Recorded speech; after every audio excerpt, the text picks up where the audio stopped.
보통 이제 평신도 신학하면은 목회자는 이렇게 이제 많이 아는데 평신도는 뭐 거기까지는 모른다 할지라도 그래도 이 정도는 알아야 되지 않겠는가? 이런 식의 그 분위기 책자들이 많잖아요.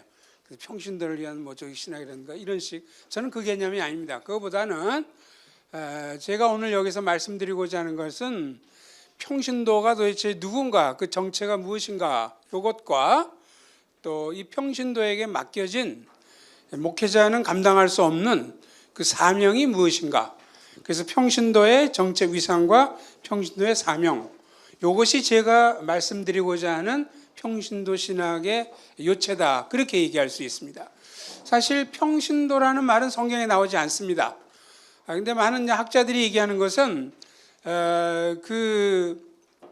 이 평신도란 개념에 가장 근접한 그 히라보 단어가 라오스다, 그렇게 얘기합니다. 이건 저쪽에 인도 차이나의 나라하고는 아무 관계도 없습니다.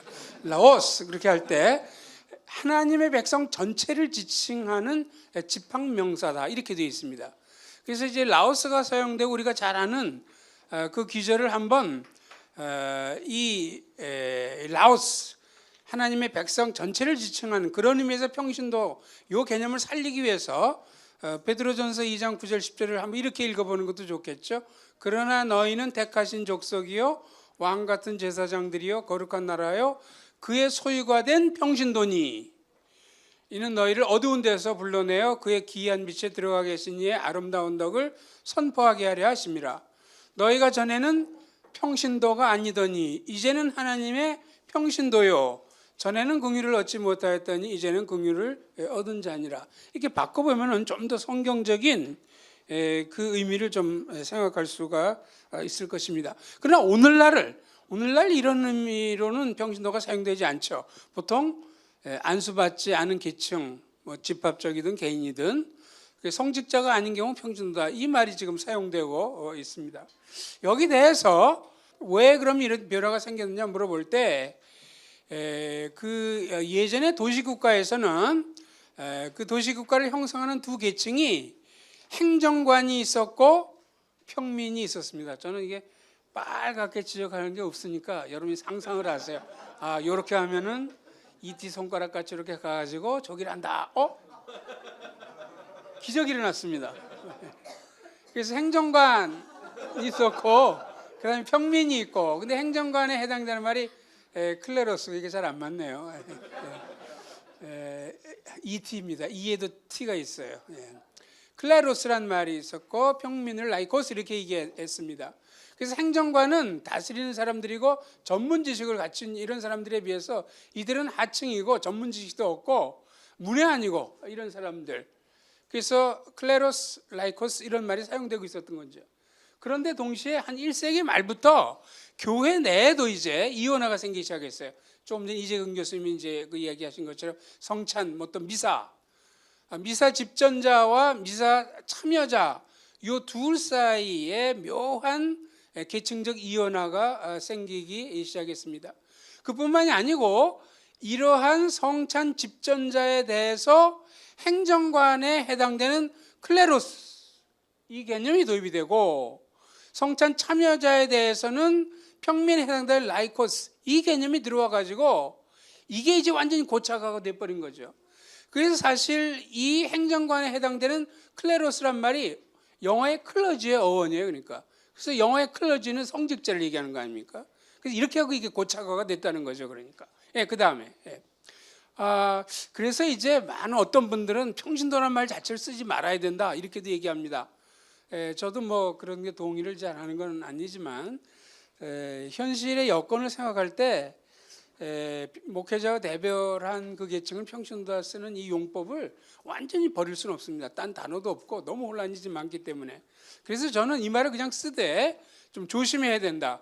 즉 목회자는 퍼스트 클래스고 평신도는 세컨드 클래스다, 이런 식의 사고방식을 가져서는 안 된다, 이렇게 생각합니다. 이 점을 이제 좀 더 자세히 저는 신분이라는 개념과 직분이라는 개념으로, 이것도 아마 입니다. 이재훈 교수님 얘기한 거와 연관이 되는 건데, 목회자나 평신도나 또 평신도나 목회자나 하나님 앞에서 신분은 똑같다. 스테이터스는 똑같다. 그래서 평신도나 목회자나 아니면 목회자나 평신도나 함께 그리스도인이다. 함께 형제자매고 함께 하나님의 자녀고 함께 하나님의 백성이고 함께 성도들이고 함께 제사장이고 함께 그리스도의 몸이른 지체들이다. 이렇게 신분은 같다. 그러나 직분에 있어서는 차이가 있다. 공동체 내에서 하는 역할, 그 직분에 있어 아까 이정 교수님 기능이란 말도 씁니다. 비슷합니다. 목회자의 경우는 최소 3가지 은사를 한꺼번에 보유한 이런 인물이다. 목양의 은사, 가르치는 은사, 다스리는 은사. 거기에 비해서 평신도들은 이 3가지 은사 중에 이걸 다 갖지도 않은 이런 면에서 직분상 그렇기 때문에 목회자와 다른 직분을 이제 가지고 있다. 이렇게 신분과 직분이란 말을 써서 구별을 할 수가 있습니다. 뭐 종합적으로 보면 그렇죠. 그래서 같은 신분의 경우는 우리가 이런 단어를 쓸 수 있고 다른 직분의 경우는 저런 말이 나오게 되고 또 하나님의 역사도 같은 신분의 경우는 결국 동일한 하나님의 은혜를 받아가지고 목회자나 평신도나 하나님을 아버지로 모신 거고 또 십자가 사랑의 동일한 표적이 된 거고 동일하게 성령님께서 그들 속에 내주하시는 것이죠.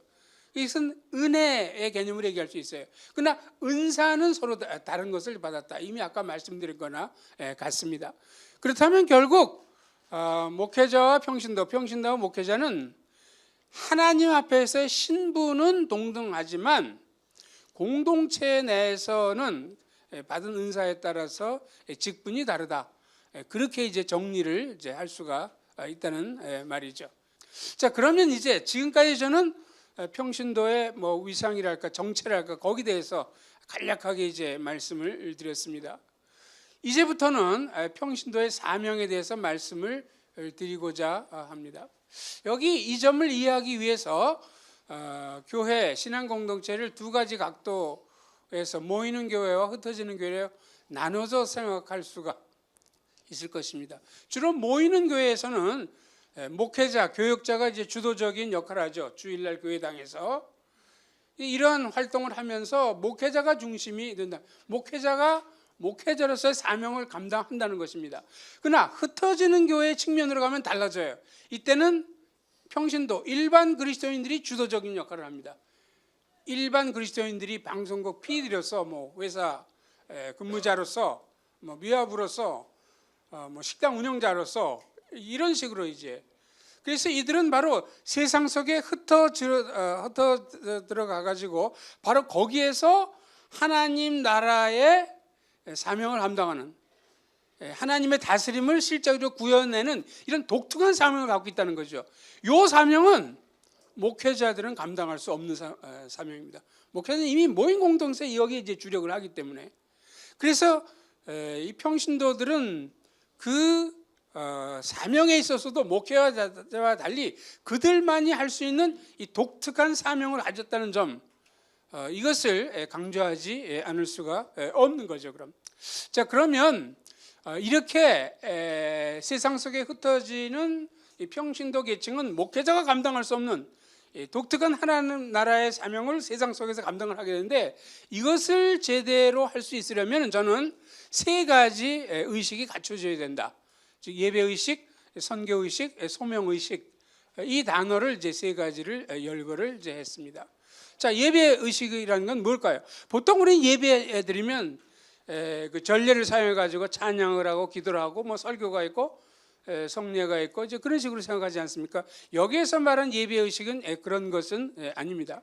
왜냐하면 로마서 12장 1절 같은 데 보면은 이렇게 나와 있어요. 우리가 다 잘 아시는 말씀인데 그러므로 형제들아 내가 하나님의 모든 자비하심으로 너희를 권하니 너희 몸을 하나님이 기뻐하시는 거룩한 산 제물로 드리라. 이는 너희가 드릴 영적 예배니라.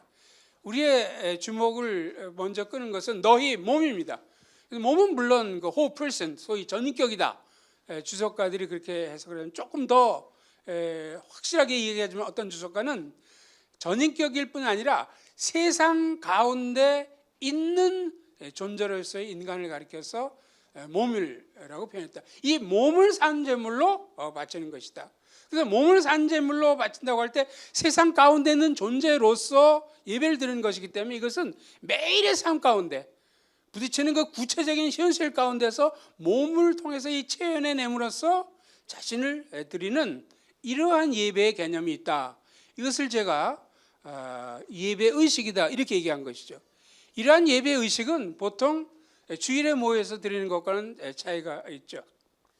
동시에 골로새서 3장 22절부터 24절도 이 예배 의식을 이 안에 도움이 됩니다.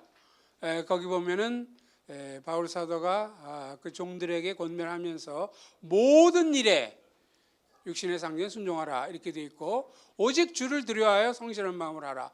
또 23절에는 무슨 일을 하든지 마음을 다하여 주께 하듯 하고, 그렇게 되면 24절에 이는 기업의 상을 주께 받을 줄 아나니 너희는 주 그리스도를 섬기느니라 이렇게 얘기합니다.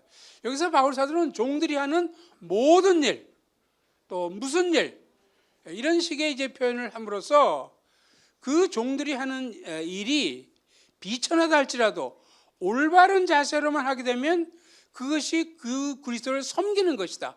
섬긴다는 말은 넓은 의미의 예배 개념입니다. 둘레오라는 히라보는 그렇게 이해할 수가 있습니다. 사실 종이 하는 일 한번 생각해 보세요. 종이 하는 일은 이중적으로 뭐 천하다 이렇게 얘기할 수 있을지 모르죠. 우선 소위 영적인 일이 아닙니다. 노예가 하는 일 뭐 광석 채취하고 여러 가지 뭐 심부름하고 목욕물 갈고 이런 거 소위 영적인 일 아니죠. 그럼 영적인 일이 아니라도 세상 사람들의 가치로 볼 때도 아주 고귀하냐? 그렇지 않죠. 예전에 그런 히라면 로마사로 여기서 이제 규정한 일은 뭡니까? 원로원의 멤버가 돼가지고 뭐 고투족이 내려오니까 뭘 하시오? 이런 정치적인 디시전 메이커를 하는 그런 멤버가 되든지, 아니면 회랑 밑에서 왔다 갔다 하면서 세상이 넷으로 됐나 하나로 됐나 이렇게 철학적인 성찰을 하든지 뭐 이런 거면 상당히 가치가 있다 이렇게 생각했어요. 영적인 일이 아니라 할지라도. 그러나 노예가 하는 일은 이중적으로 가치를 갖지 못한 그런 일이라는 겁니다. 그런데도 마음 중심으로부터 우러나 그것을 주께 하들 최선을 다하면은 그것이 그리스도를 예배하는 그런 놀라운 가치를 지닌다는 거예요. 그러니까 이것이 바로 예배입니다. 그럼 노예가 하는 천한 일도 그렇다면 하물며 오늘날 우리가 하는 일이겠습니까? 만약 회사 생활을 한다든지 뭐 공무원에 근무한다는 이런 거 생각해 보세요.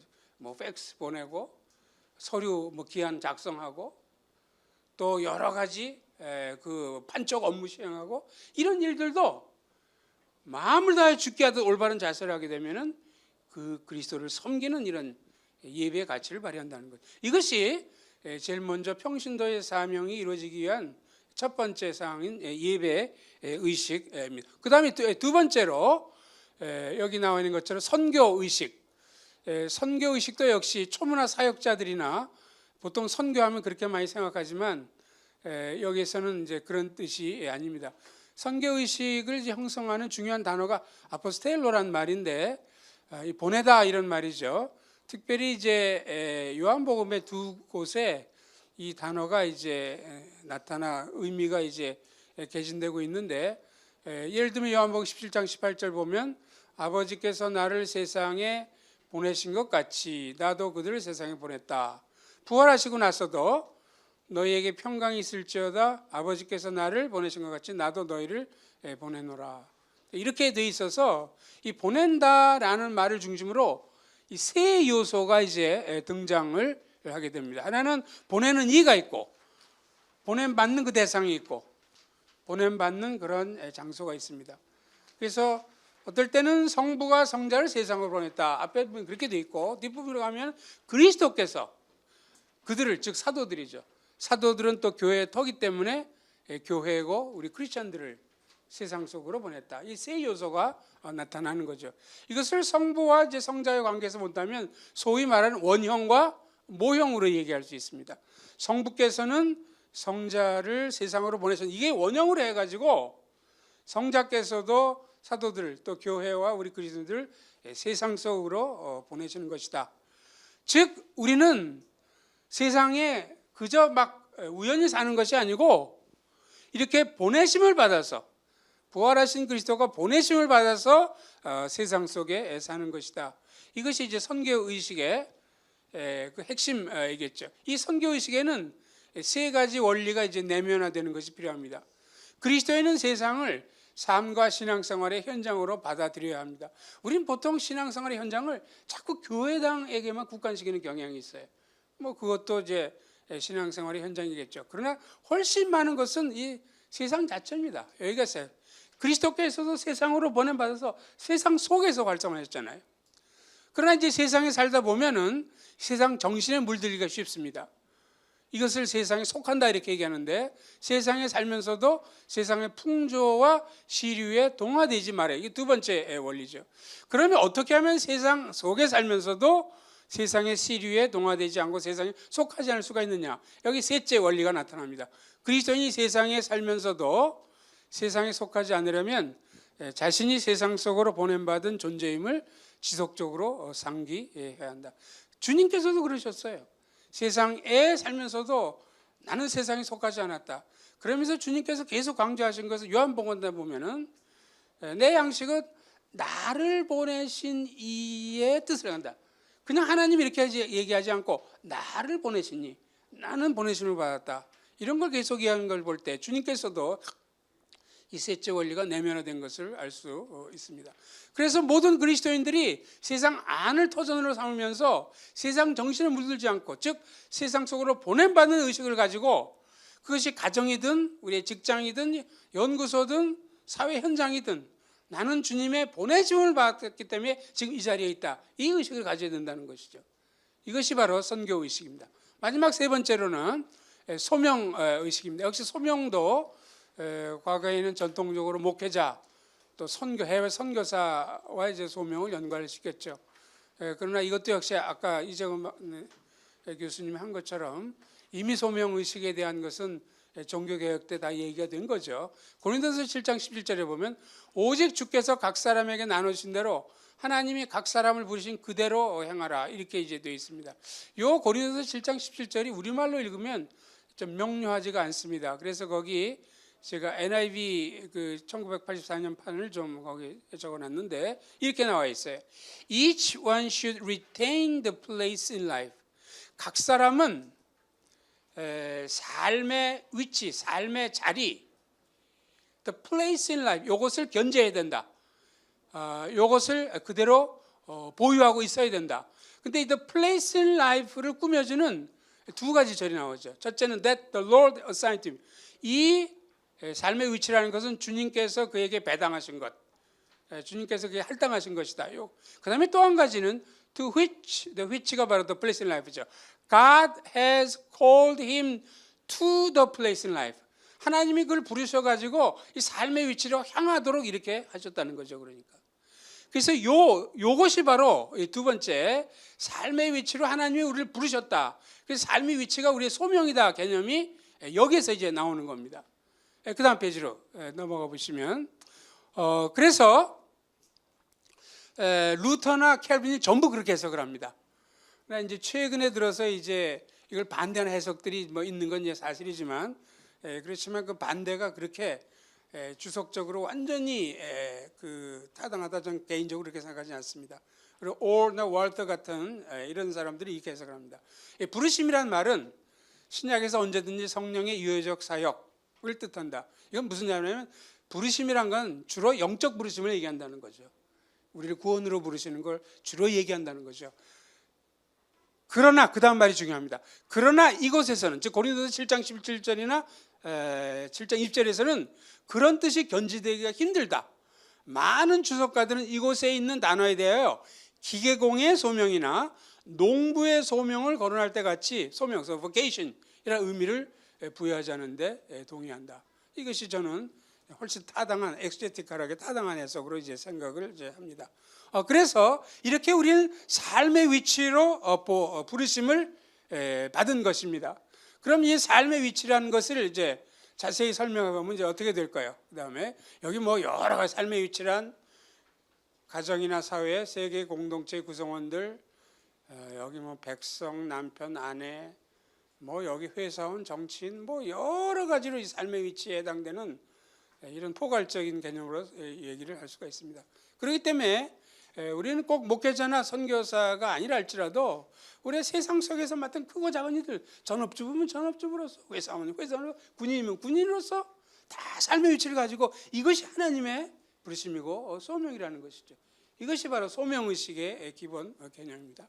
그럼 이렇게 평신도의 세상 속 사명이 가능하기 위해서 예배의식, 선교의식, 소명의식 이런 것이 필요하고, 이걸 통해서 목회자들도 할 수 없는 독특한 사명을 오늘날 세상에 감당할 수 있다.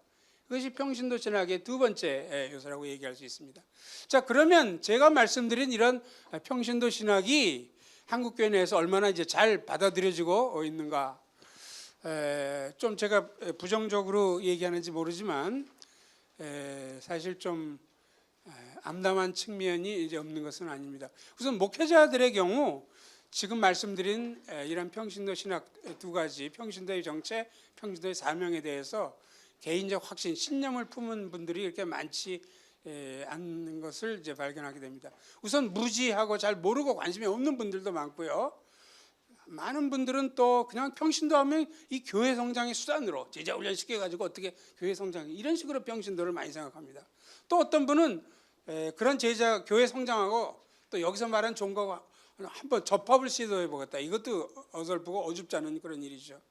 또 아주 소수의 목회자는 이런 평신도 신학에 대한 내용을 듣고 아주 좋다고 생각을 하는데, 실제 목회 현장에 들어가서 이것을 목회에 반영하고 이뤄내려면 굉장히 난관이 이제 많아요. 장로님들 설득해야죠. 오기다 교인 숫자가 줄 수도 있죠. 또 현금 줄고 이렇게 보세요. 그러면 많은 문제가 생기니까 이걸 많이 두려워하는 거죠. 그러면 목회자들은 이렇다 할지라도 평신도들은 평신도를 아주 좋아하겠네요. 그것도 또 장담하기가 힘듭니다. 제가 이제 여러분들하고 얘기를 해보고 또 솔직하게 대화를 해보고 하면은 우선 그런 부정적인 환영을 못 받는 게 제일 많은 이유는 오늘날 평신도들, 특별히 젊은 세대가 더 그런지 모르겠네요. 너무 피곤해 삶이. 신자유주의 이후에 무한 경쟁 시대에서 너무 힘들게 사는데 또 무슨 평신도 사명, 또 이게 듣기도 싫다, 부담감.